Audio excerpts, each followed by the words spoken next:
वो जो तूफान के बाद की खामोशी होती है ना, उस तरह की फीलिंग आती है जब स्टूडियो से सब चले जाते हैं, सब कुछ बंद हो जाता है, सारे कैमरास पे कपड़े लग जाते हैं। थोड़ा सा दिखाओ भाई। ढक चुका है, ढक चुका है, ढक चुका है। स्टूडियो जो है वो आज के लिए थक चुका है, पर हम नहीं थके। हम हमेशा की तरह आपके लिए एक नया वीडियो लेके आए।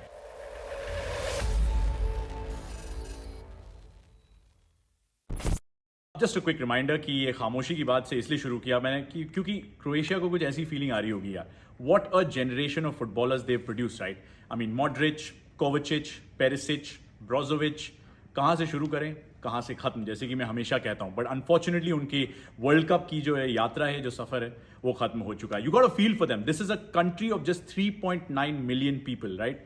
And at the same time, this is a country that's made it to at least 3 semi-finals of the World Cup in the 7 times that they've entered the World Cup. अगर आप इसकी तारीफ नहीं करेंगे तो फिर किसकी करेंगे? और मैं क्रोएशिया से इसलिए शुरुआत कर रहा हूं because Argentina were favorites going into the semi-final. So everyone thought Messi, Messi, Messi. Fans wanted Messi to go through. I'm sure some of you did. Personally, even I did, right? Because Messi, last dance, he wants to finish it in style. But just spare a thought for Croatia and how far they came and how close they were as well. पिछले 2 matches में, round of 16 में और quarter final में, उन्होंने 2-2 घंटे की football खेली। दोनों मैचेस में पहले गोल खाया, फिर वापसी का रास्ता तलाशा, फिर पेनल्टीज में ले गए और ब्राजील जैसी टीम को बाहर कर दिया है। The most successful side. I know lot of people, आप लोगों ने कमेंट्स में लिखा था कि आप इसको अपसेट क्यों बोल रहे हो। Brazil is the number 1 rank side in the world. Brazil is the most successful side in the history of world cups. उनको बाहर किया था यार क्रोएशिया ने। So credit to them that they came this far, but unfortunately that's all that they could do in this World Cup because up against them was an Argentina side जिनके fans ने उनको लगभग एक 6th gear provide किया हुआ था Lusail stadium में। ये वही लुसेल स्टेडियम है जिसमें 4 में से 3 गोल अपने लियोनेल मेसी ने मारे हैं, जिसमें से 2 असिस्ट उन्होंने वर्ल्ड कप में दिए थे। दोनों के दोनों इसी स्टेडियम में आए थे। It's almost become a backyard for him. It's almost become like playing in Rosario where he grew up for him, right? And that's exactly how the story unfolded. आधे घंटे का खेल हुआ, क्रोएशिया ने डिसिप्लिन दिखाया, ऑर्गेनाइज रही, everything was going to plan and then just a moment of perhaps lapse in concentration, थोड़ी सी debatable penalty. Livakovic जो कि अभी तक हीरो रहे हैं उनके गोलकीपर, उनसे हल्की सी गलती। Another day may not have been a penalty but it was given a penalty. You can also let me know अगर आपको पेनल्टी लगी कि नहीं। But the truth of the matter is Lionel Messi steps up to take the penalty and he scores the penalty and he scores his 5th goal in this World Cup. और वहीं से तो कहानी शुरू हुई अर्जेंटीना की। Half time होते होते 2-0 हो गया था। अगर आपने वो दूसरा गोल नहीं देखा, जूलियन अल्वारेज ने जो मारा, अद्भुत, बेहतरीन, शानदार, और लगभग विश्वास नहीं होता कि इस तरह के मेजी रन से वो क्रोएशिया के डिफेंस को चीरते हुए आगे निकल गए।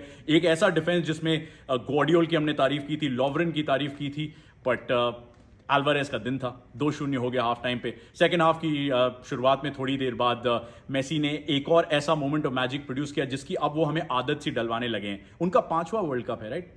इतने मैचेस वो प्रोफेशनली खेल चुके हैं। हमने बात की थी कि अपना 1000वां प्रोफेशनल गेम खेल चुके हैं वो। उसके बावजूद ही produces things like that, goes past pretty much everybody, enters the box, gives the assist to Julian Alvarez. Jio cinema पे जाके उस तीसरे गोल की हाईलाइट देखिएगा, आप समझ जाएंगे कि what is the fuss about Lionel Messi. There are some things only he can do on the pitch and that's exactly what he did.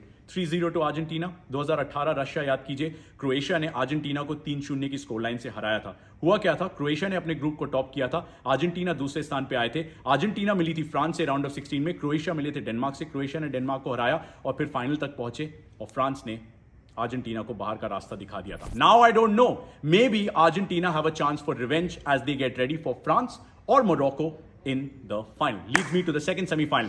Morocco versus France का ये मुकाबला है। मैंने थोड़ा सा अपने एक छोटे से प्रीव्यू में आपको बताया था कि इसमें सब कुछ भूल जाइए, एक बैटल देखिए जो कि है मोरक्को के राइट बैक और दुनिया के सबसे बेहतरीन लेफ्ट विंगर यानी कि Achraf Hakimi versus Kylian Mbappe की बैटल। 2 बेहतरीन दोस्त हैं, they love each other. Twitter पे एक दूसरे की जबरदस्त तारीफ करते हैं, एक दूसरे को बैक करते हैं, एक दूसरे को सपोर्ट करते हैं। 90 मिनट के लिए ये सपोर्ट रुकने वाला है क्योंकि कोई दोनों में से कोई एक ही ऊपर आने वाला है। Maybe Kylian Mbappe, I would probably say Achraf Hakimi ने जितनी मेहनत की है अभी तक इस वर्ल्ड कप में, शायद Kylian Mbappe might be a bridge too far at this stage of the World Cup. But again, like Croatia, take nothing away from Morocco. They have nothing to lose, only something to gain. They've already become the first African team to make it to the semi-final. First ever African team, right? Can they become the first ever African team to make it to the final? France stand in their way. किसी भी European nation ने जो कि defending champions रहे हैं Italy के बाद से, 1938 के बाद से कभी लगातार ट्रॉफी नहीं जीती है। France are trying to become the first team since Italy 1938 to do that. Can they do it is the question. They have all the quality. जितनी समस्याएं फ्रांस के लिए आनी चाहिए थी वो पहले ही आ गई. उनके किम्पेम्बे सेंटर बैक बाहर हो गए, एनकुनकू बाहर हो गए, पोग्बा बाहर हो गए, कांटे बाहर हो गए. उनके Ballon d'Or winner Karim Benzema तो वर्ल्ड कप ही नहीं आ पाए. लेकिन फ्रांस को कोई समस्या नहीं हुई. किलियन एम्बापे ने गोल मारे, जिरू उनके all time top goal scorer बन चुके हैं. बेहतरीन क्वालिटी है. ग्रीजमैन ने सबसे ज्यादा चांसेस क्रिएट किए हैं इस वर्ल्ड कप में. डेम्बेले एक्स फैक्टर बन सकते हैं. Quality all over the park for them.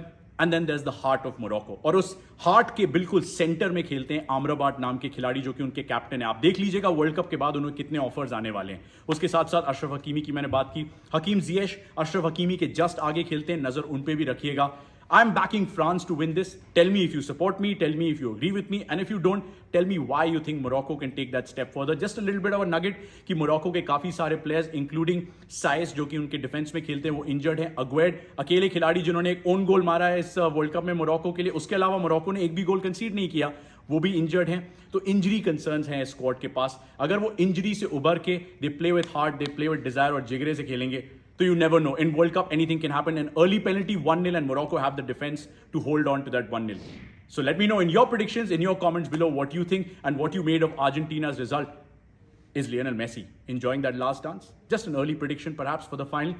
या फिर फ्रांस उन्हें रोक सकता है या फिर मोरक्को. कमेंट्स में बताइए. अगले वीडियो के साथ दोबारा लौट के आएंगे. Good bye.